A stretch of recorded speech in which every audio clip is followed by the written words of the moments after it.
Pack ചെയ്യാനായിട്ട് എടുക്കുക. ഇങ്ങനെ പാക്ക് ചെയ്യുന്ന ഹണി നമുക്ക് എത്ര കാലം വേണമെങ്കിലും സൂക്ഷിച്ച് വെക്കാനായിട്ട് സാധിക്കും. ഇങ്ങനെ ഈ പ്രോസസ്സിങ് കഴിഞ്ഞ ഹണി ലൈഫ് ലോങ് ആണ്. ഡ്രൈ സ്പൂൺ യൂസ് ചെയ്യുക, കൈയിട്ട് കഴിക്കാതിരിക്കുക, അങ്ങനെയൊക്കെ നോക്കിക്കഴിഞ്ഞാൽ എത്ര കാലം വേണമെങ്കിലും നമുക്കിത് സൂക്ഷിച്ച് വെക്കാൻ സാധിക്കും. ഡെയിലി നമ്മൾ ഈ പ്യുവർ ഹണി കഴിക്കുകയാണെങ്കിൽ നമ്മുടെ ശരീരത്തിലുള്ള ത്രിദോഷങ്ങളെല്ലാം ബാലൻസ് ചെയ്യാനായിട്ട് സാധിക്കും. ഓക്കെ, നമുക്ക് ചെറിയൊരു മ്യൂസിയം ഉണ്ട് കാണാം. ഈ വേസ്റ്റ് എല്ലാം റിമൂവ് ചെയ്യാൻ വേണ്ടി ഡബിൾ ബോയിലിംഗ് മെത്തേഡാണ് യൂസ് ചെയ്യുക. കാരണം ഹണി ഒരിക്കലും ഡയറക്റ്റ് ചൂടാക്കാൻ പാടില്ല.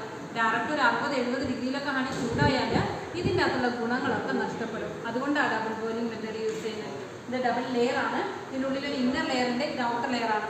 ഈ ഔട്ടർ ലെയർ ഫുള്ളും വെള്ളമാണ്. ഇതിൻ്റെ ചുറ്റിലും വെള്ളമാണ്. ഈ വെള്ളത്തിന് നമ്മളൊരു 57 ഡിഗ്രിയിലാണ് ചൂടാക്കുക. തേനൊരു 40-42 ഡിഗ്രിയിലേ ചൂടാവുള്ളൂ. അങ്ങനെ തേന് ഹീറ്റ് ആകുമ്പോൾ തേനിലുള്ള വേസ്റ്റും വാക്സും എല്ലാം പദരൂപത്തിൽ മേലേക്ക് പൊന്തി വരും.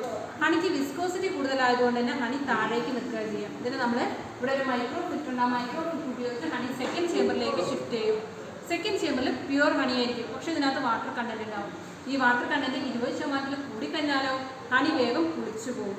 അങ്ങനെ പുളിച്ചു പോയ ഹണിയാണ് നമ്മളൊക്കെ കഴിക്കുന്നതെങ്കിൽ നമ്മുടെ ശരീരത്തിലൊക്കെ കഫ, പിത്ത, വാത എന്നൊക്കെ പറയുന്ന ത്രിദോഷങ്ങളിൽ ഇംബാലൻസ് വരുത്തിയിട്ട് പല തരത്തിലുള്ള രോഗങ്ങളായിട്ട് കൺവേർട്ട് ആവുക ചെയ്യാം. അതുകൊണ്ട് തന്നെ പുളിച്ചു പോയ ഹണി നമ്മളാരും കഴിക്കാൻ പാടില്ല. സെക്കൻഡ് ചേമ്പറിൽ വെച്ചിട്ട് ഇതിൻ്റെ വാട്ടർ കണ്ടന്റ് പരിശോധിക്കും. 20% കൂടുതലാണെങ്കിൽ ഈ ഡോസിംഗ് പമ്പിൻ്റെ സഹായത്തോടെ ഹണി ഡോസായിട്ട് ഹൈ പ്രഷറിൽ ഇഞ്ചക്ട് ചെയ്യും. ഇഞ്ചക്ട് ചെയ്തിട്ട് ഈ വാക്യൂം ചേമ്പറിലേക്ക് ഡംപ് ചെയ്യുകയാണ് ചെയ്യുക. അങ്ങനെ ഡംപ് ചെയ്യുമ്പോൾ ഇതിൻ്റെ അകത്തുള്ള വാട്ടർ കണ്ടൻ്റൊക്കെ ബബിൾസ് രൂപത്തിൽ ഫോം ചെയ്യും. അതിന് ഈ വാക്യൂം സക്ക് ചെയ്തെടുക്കും. എന്നിട്ട് കൂളിംഗ് ടവറിലേക്ക് കൊണ്ടുപോകും. കൂളിംഗ് ടവറിൽ വെച്ചിട്ട് നീരാവി വെള്ളമായിട്ട് കൺവേർട്ട് ആവുക ചെയ്യാം. അങ്ങനെയാണ് ഈ ഹണിയിലുള്ള വാട്ടർ കണ്ടൻ്റൊക്കെ നമ്മൾ വേർതിരിച്ചെടുക്കുന്നത്. ഹണിയിൽ നിന്ന് വേർതിരിച്ചെടുത്ത വെള്ളമാണ്. ആർക്കെങ്കിലും സ്മെല്ല് ചെയ്ത് നോക്കണമെങ്കിൽ സ്മെല്ല് ചെയ്ത് നോക്കാം. ആരെങ്കിലും? ഓക്കെ, ഇതിന് 300 കിലോ കപ്പാസിറ്റിയാണ്. ആർക്കെങ്കിലും വേണമെങ്കിൽ ഹണി നമ്മൾ കഴിക്കാൻ പാടില്ല. വേസ്റ്റൊക്കെ റിമൂവ് ചെയ്യാന്നുള്ളൊരു പ്രോസസ്സാണ് നമ്മളിവിടെ വെച്ച് ചെയ്യുന്നത്. ഹണി നമ്മൾ ഓൾ ഇന്ത്യ ലെവലിൽ കളക്ട് ചെയ്യുന്നുണ്ട്. ഇതിൽ പല ഭാഗങ്ങളിൽ നിന്നും ഹണി കളക്ട് ചെയ്യും. ഇങ്ങനെ കളക്ട് ചെയ്യുമ്പോൾ ഉപയോഗിക്കുന്ന ഡ്രസ്സാണ്. അത് ഉപയോഗിച്ച് കഴിഞ്ഞാൽ തേനീച്ചകൾക്ക് നമ്മളെ കുത്താൻ പറ്റില്ല. തേനീച്ചകൾ നമ്മളെ കുത്തിക്കഴിഞ്ഞാൽ അവരുടെ ജീവനും കൂടി ഇല്ലാതെയാവുക ചെയ്യുക. കാരണം അവരെ നെർവിൽ നിന്ന് വരുന്ന ഒരു സ്റ്റിങ് ഉപയോഗിച്ചിട്ടാണ് നമ്മളെ കുത്തുന്നത്. കുത്തിക്കഴിഞ്ഞാൽ അത് തിരിച്ച് വലിച്ചെടുക്കാനായിട്ട് അവർ ശ്രമിക്കും. പക്ഷെ അത് അവർക്ക് കിട്ടില്ല. അവർ ആ നെർവ് പൊട്ടുന്നതിൻ്റെ ഭാഗമായിട്ട്, ആ സ്റ്റിങ് പൊട്ടുന്നതിൻ്റെ ഭാഗമായിട്ട് അവരും കൂടി മരിക്കുകയാണ് ചെയ്യുന്നത്. ആൽബർട്ട് ഐൻസ്റ്റീൻ പറഞ്ഞിട്ടുണ്ട്, തേനീച്ചകൾ ഈ ലോകത്ത് ഇല്ലാതായി കഴിഞ്ഞാൽ വെറും 4 വർഷം മാത്രമേ ലോകം നിലനിൽക്കുള്ളൂ എന്ന് പറയുന്നത്. കാരണം 80% പൊളിനേഷൻ നടക്കുന്നത് തേനീച്ചകളിലൂടെയാണ്.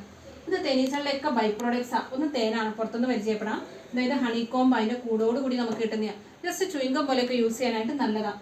ബീപ്പോൾ എന്ന് പറഞ്ഞിട്ടുണ്ടെങ്കിൽ പൂമ്പൊടിയാണ്. നമുക്ക് ഹൈ പ്രോട്ടീനായിട്ട് ഉപയോഗിക്കാൻ സാധിക്കും. ജിമ്മിലൊക്കെ യൂസ് ചെയ്യുന്നതാണ്. ഉത്തേജകത്തിനൊക്കെ വേണ്ടി ബീപ്പോളൻ യൂസ് ചെയ്യുന്നുണ്ട്. ഇതാണ് എന്ന് പറഞ്ഞാൽ ചെറിയ ഉറുമിന കണക്കുള്ള തേനീച്ചകൾ തുമ്പ, തുളസി പോലുള്ള ഔഷധ സസ്യങ്ങളിൽ നിന്നൊക്കെ കളക്ട് ചെയ്ത് കൊണ്ടുവരുന്ന തേനാണ്. ഹൈ മെഡിസിൻ വാല്യൂ ആണ്. ക്യാൻസർ രോഗത്തിന് വരെ ഉപയോഗിക്കാം. നമ്മൾ കണ്ണിൽ കുറ്റിക്കാൻ പറ്റുന്ന ഏക തേനുണ്ടെങ്കിൽ അത് ചെറുതേൻ മാത്രമേ ഉള്ളൂ. പൊള്ളിയാലും മുറിഞ്ഞാലൊക്കെ നമുക്ക് വൻതേനുകളൊക്കെ തേക്കാം. ഈ ചെറുതേൻ തേച്ചിട്ടുണ്ടെങ്കിൽ അതിൻ്റെ പാട് വരെ നമുക്ക് കാണാനായിട്ട് സാധിക്കില്ല. ബെസ്റ്റ് ഇമ്മ്യൂണിറ്റിയാണ്. ഡെയിലി നമുക്ക് ചെറുതേനും മഞ്ഞപ്പൊടിയും കരിഞ്ചീരകോലും കൂടെ മിക്സ് ചെയ്ത് കഴിക്കുകയാണെങ്കിൽ നമ്മുടെ ഇമ്മ്യൂണിറ്റി പവർ കൂടും. ആസ്മ രോഗികൾക്കും ചെറുതേൻ വളരെ നല്ലതാണ്. ആസ്മ വരാതിരിക്കാനും ചെറുതേൻ കഴിക്കാം. അലർജി പ്രോബ്ലങ്ങൾ വരാതിരിക്കാൻ, അതുപോലെ വൈറൽ ഫീവർ വരാതിരിക്കാനൊക്കെ ചെറുതേൻ ഇതുപോലെ കഴിക്കുന്നത് ബെസ്റ്റാണ്. അദ്ദേഹം ഒരു സയന്റിസ്റ്റാണ്. കാൾബോൺ ഫിഷ് എന്നാണ് പേര്. തേനീച്ചകൾ തമ്മിലുള്ള കമ്മ്യൂണിക്കേഷൻ രീതി കണ്ടുപിടിച്ച ആളാണ്. നമ്മളൊക്കെ കമ്മ്യൂണിക്കേറ്റ് ചെയ്യുന്നുണ്ട്. സങ്കടം വന്നാൽ കരഞ്ഞിട്ട് ആണ്. ചിലരൊക്കെ പറയില്ലേ ലൈറ്റ് കളറിലെ തേനാണ് നല്ലത്, അല്ലെങ്കിൽ ഡാർക്കാണ് നല്ലത് എന്നൊക്കെ പറയും. പക്ഷെ ഒരിക്കലും തേൻ്റെ ഈ കളർ നോക്കിയിട്ട് അതിന്റെ ക്വാളിറ്റി അളക്കാൻ നമുക്ക് പറ്റില്ല. കാരണം തേനീച്ചയുടെ സ്പീഷീസ് ഉള്ള വ്യത്യാസം, ഇല്ലെങ്കിൽ പൂക്കളുടെ മാറ്റം, കാലാവസ്ഥയുടെ മാറ്റം, അതുപോലെ തേൻ്റെ ഏജിങ്. തേനിങ്ങനെ വർഷം കൂടുന്നതനുസരിച്ച് ഇങ്ങനെ ഡാർക്ക് കളറിലേക്ക് വന്നുകൊണ്ടേയിരിക്കും. അതിന്റെ വീര്യവും കൂടിക്കൊണ്ടിരിക്കും. ഇത് മസ്റ്റാർഡ് ഹണിയാണ്. കടുകൊക്കെ പൂക്കുന്ന സമയത്ത് ഹിമാചലിൽ നിന്നാണ് കളക്ട് ചെയ്യുന്നത്. Varicose vein, joint pains, blood circulation correct ആവുന്നതിന്, വാതരോഗങ്ങൾക്ക്, ആർത്രൈറ്റീസിനൊക്കെയാണ് ഇത് ഉപയോഗിക്കുന്നത്. ഇതൊക്കെ ചെറുതേനാണ്. നിങ്ങളെ കണ്ടിട്ടുണ്ടാവും. ചെറിയ ഉറുമിനാണുള്ള തേനീച്ചകൾ അവരെ ശരീരത്തിൽ നിന്ന് ഉത്പാദിപ്പിക്കുന്നതാണ്. അവർക്ക് കൂടുകൾ ഉണ്ടാക്കാനാണ് അവരിത് ഉത്പാദിപ്പിക്കുക. നമ്മൾ മെയിനായിട്ട് lipstick, cosmetics, body creams, lip ബാമുകളൊക്കെ ഉണ്ടാക്കാനാണ് നമ്മളിത് ഉപയോഗിക്കുന്നത്. ഇത് ശരിക്കും അവരുടെ കൂടിന്റെ ആകൃതിയിലാണ് ഉണ്ടാവുന്നത്. ഈ ഷേപ്പിലാണ് ഉണ്ടാവുക. ഇതിനെ നമ്മൾ പ്രോസസ്സ് ചെയ്തിട്ട് ഈ ഷേപ്പിലോട്ടാക്കി മാറ്റുന്നത്. ഇങ്ങനെ പ്രോസസ്സ് ചെയ്യാനൊരു കാര്യമുണ്ട്. ഇത് ഉപയോഗിച്ചിട്ട് നമ്മൾ ഒരു പ്രൊഡക്റ്റ് ഉണ്ടാക്കുന്നുണ്ട്. ബി വാക്സ് എന്നാണ് അതിന്റെ പേര്. കാല് പൊട്ടുന്നതിന്, ചുണ്ട് വിള്ളുന്നതിന്, ഡ്രൈ സ്കിന്നിന്, അൺഡ്രാംസിലെ കറുത്തപാടുകൾക്ക്, അൺഡ്രയിലെ കറുത്തപാടുകൾക്ക് ലിപ് ബാമായിട്ട്, മോയ്സ്ചറൈസ് ആയിട്ടൊക്കെ ഉപയോഗിക്കാൻ പറ്റും. തേൻ ഇതുപോലെയൊക്കെ കട്ട പിടിക്കും. തേൻ ഇങ്ങനെ കട്ട പിടിക്കാൻ 3 കാരണങ്ങളുണ്ട്. ഒന്ന് അതിന്റെ പൂമ്പൊടിയുടെ അളവിലുള്ള വ്യത്യാസമാണ്.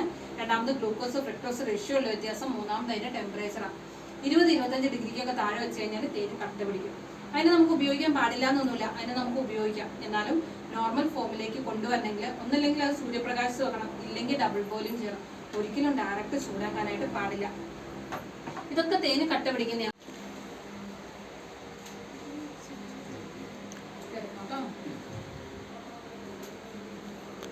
ഉണ്ട്. അതുകൊണ്ടാണ് നമ്മളോടൊക്കെ പറയുന്നത് തേനീച്ചക്കൂട്ടിലേക്ക് കല്ലെറിയാൻ പാടില്ല എന്ന്. തേനീച്ചക്കൂട്ടിലേക്ക് കല്ലുകൾ എറിഞ്ഞാൽ അവർക്കത് കറക്റ്റ് സെൻസ് ചെയ്യാൻ പറ്റും. അത് എവിടെ നിന്നാണ് വരുന്നതെന്നും എവിടേക്കാണ് പതിക്കുകയെന്നും. നമ്മൾ എവിടെ പോയി ഒളിച്ചു കഴിഞ്ഞാലും അവർ കറക്റ്റ് വന്ന് നമ്മളെ സ്റ്റിങ് ചെയ്തിരിക്കും. ഓക്കെ, എന്തെങ്കിലും റാണി ആയതുകൊണ്ട് തന്നെ പ്രത്യേകിച്ച് പണികളൊന്നുമില്ല, എന്നാലും ഒരുപാട് പ്രത്യേകതകളുണ്ട്. ആ കൂടുതൽ ഏറ്റവും വലിപ്പം കൂടുതൽ റാണിക്ക, ഏറ്റവും സൗന്ദര്യം കൂടുതലും റാണിക്ക് തന്നെയാണ്. ആയുസിന്റെ കാര്യം നോക്കുകയാണെങ്കിൽ ആൺതേനീച്ചകളും പെൺതേനീച്ചകളൊക്കെ 3 മുതൽ 4 മാസം വരെ ജീവിക്കുള്ളൂ. എന്നാൽ റാണി തേനീച്ച 4 മുതൽ 5 വർഷം വരെ ജീവിക്കും. അടുത്ത ജനറേഷനെ രൂപീകരിക്കാനുള്ള ഒരു കപ്പാസിറ്റി റാണി തേനീച്ചയ്ക്ക് മാത്രമേ ഉള്ളൂ. റാണി തേനീച്ച ഒരു ദിവസം 500 മുതൽ 1500 മുട്ട വരെ ഇടാനുള്ള ഒരു കപ്പാസിറ്റി ഉണ്ട്. ജനിക്കുമ്പോൾ തന്നെ ആരും റാണിയായിട്ട് ജനിക്കില്ല, ഇതിനെ റാണിയാക്കി മാറ്റുകയാണ് ചെയ്യുക. ഓരോ തേനീച്ചകളും ജനിച്ചു കഴിയുമ്പോൾ തേനും ബീപ്പോളനും കൂടെ മിക്സ് ചെയ്തിട്ട് ബീ ബ്രെഡ് എന്ന് പറഞ്ഞൊരു ഫുഡാണ് കൊടുക്കുന്നത്. ഈ റാണിയാവാൻ പോകുന്ന ആൾക്ക് ഇവര് റോയൽ ജെല്ലി എന്ന് പറഞ്ഞൊരു സൂപ്പർ ഫുഡിനെയാണ് കൊടുക്കുക. റോയൽ ജെല്ലി എവിടുന്നാന്ന് വെച്ച് കഴിഞ്ഞാൽ ഓരോ പെൺ തേനീച്ചകളും ജനിച്ച് 20-21 ദിവസം വരെ ഇവരുടെ തലച്ചോറിൽ നിന്ന് ഒരു മിൽക്ക് ഇങ്ങനെ ഊറി ഒലിച്ച് വന്നുകൊണ്ടേയിരിക്കും. അതുവരെ ത്രോട്ടിലൂടെ റാണി തേനീച്ചന്റെ ഷെല്ലുകളിൽ ഇങ്ങനെ കളക്ട് ചെയ്യുക. അങ്ങനെ കളക്ട് ചെയ്യുന്ന റോയൽ ജെല്ലി കഴിക്കുന്നത് കൊണ്ടാണ് റാണിക്ക് ഇത്രയും പ്രത്യേകതകളൊക്കെ കണ്ടുവരുന്നത്. തേനീച്ചക്കൂട് കണ്ടിട്ടുണ്ടാവല്ലോ, ഡിഫറെന്റ് ടൈപ്പിലുള്ള തേനീച്ചക്കൂടുകളുണ്ട് അല്ലെ. മരത്തിന്റെ മുകളില്, ബിൽഡിങ്ങിന്റെ പൊക്കത്ത്, പാറ ഇടുക്കുകളിൽ, അങ്ങനെ ഒരുപാട് തേനീച്ചക്കൂടുകളുണ്ട്. ഇപ്പൊ ഈ തേനീച്ചക്കൂട്ടിലൊക്കെ 3 തരത്തിലുള്ള തേനീച്ചകളാണ് ഉണ്ടാവുക. ആൺതേനീച്ചകളും പെൺതേനീച്ചകളും റാണി തേനീച്ചയും ഉണ്ടാവും. ആൺതേനീച്ചകൾ എന്ന് പറഞ്ഞാൽ പൊതുവെ ലേസി ബീസ് ആണ്, മടിയനീച്ചകളാണ്, പ്രത്യേകിച്ച് പണികളൊന്നും ചെയ്യില്ല. പെൺതേനീച്ചകളെ വർക്കർ ബീസ് ആണ് അറിയപ്പെടുന്നത്. അവരുടെ പേര് പോലെ തന്നെ ആ കൂടിലെ എല്ലാ പണികളും ചെയ്യുന്നത് ഈ ഫീമെയിൽ ബീസാണ്. കൂട് ഉണ്ടാക്കണം, കൂട് വൃത്തിയാക്കണം. ലൈഫായിട്ട് പിന്നെ വളർത്താനുള്ള പെർമിഷൻ ഉണ്ട്. അതുകൊണ്ട് നമ്മളൊരു ഡെമോ വെച്ചിട്ട് അതിനെക്കുറിച്ച് എക്സ്പ്ലെയിൻ ചെയ്ത് കൊടുക്കും. അവരുടെ ലൈഫ് സ്റ്റൈൽ